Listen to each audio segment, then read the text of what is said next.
पुढचा प्रश्न 84वा. एका 16,000 रुपये किमतीच्या यंत्राची किंमत दरवर्षी 5% कमी होते. तर 2 वर्षानंतर त्याची किंमत किती? आता लक्षात ठेवा, आपल्याकडे इथं काही फॉर्म्युला बिर्म्युला पण काय तर असतो. मला वाटते 1 अधिक आर भागिले काहीतरी, सॉरी एन भागिले काहीतरी असतं.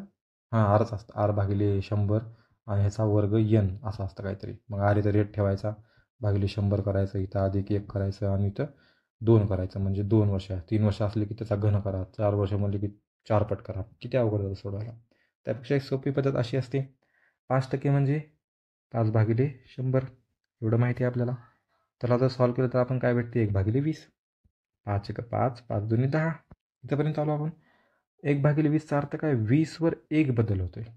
जर त्यानं म्हणलं कमी होत आहे तर 20चं 19 करायचं, जर म्हणलं वाढत आहे तर 20चं 21 करायचं. प्रश्न काय म्हणतोय, किंमत दरवर्षी 5% कमी होते. कमी होते याचा अर्थ काय, 20वर काय होते, 19. हे झालं पहिल्या वर्षीचं. त्यानं काय म्हणलं 2 वर्षानंतर काढा. बरोबर. तर 20वर 19 झाली, ही झालं पहिल्या वर्षीचं. 20वर 19 झाली, ही झाली दुसऱ्या वर्षीचं. ठीक आहे. तर मग 20 गुणिले 20 ह्यांचा गुणाकार करून घ्या, 400 येणार. 19चा वर्ग आहे 361. बरोबर. हे 2 भेटले आपल्याला गोष्टी.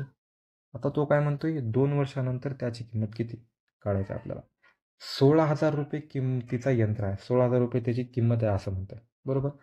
आपण मागे पण बोललो होतो, ही जी गोष्ट असते ती सध्याची असते. ठीक आहे.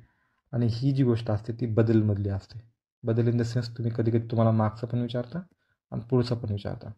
जर म्हणलं 2 वर्षानंतरचं काय, तर हेच आहे. 2 वर्षा अगोदरचं काय, तर हेच आहे. पण जर आजचं बोललो आपण तर हे असतं मुद्दल. ठीक आहे. तर मग हे 400 दिलेलं आहे आपल्याला.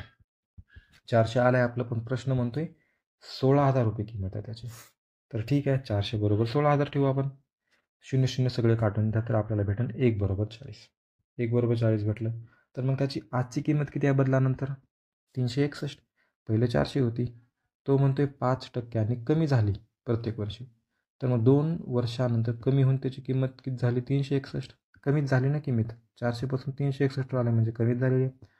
361 त्याची किंमत झाली. तर मग 1 बरोबर 40 आहे आपल्याला माहिती आहे. तर 361 बरोबर किती, 361 गुणिले 40.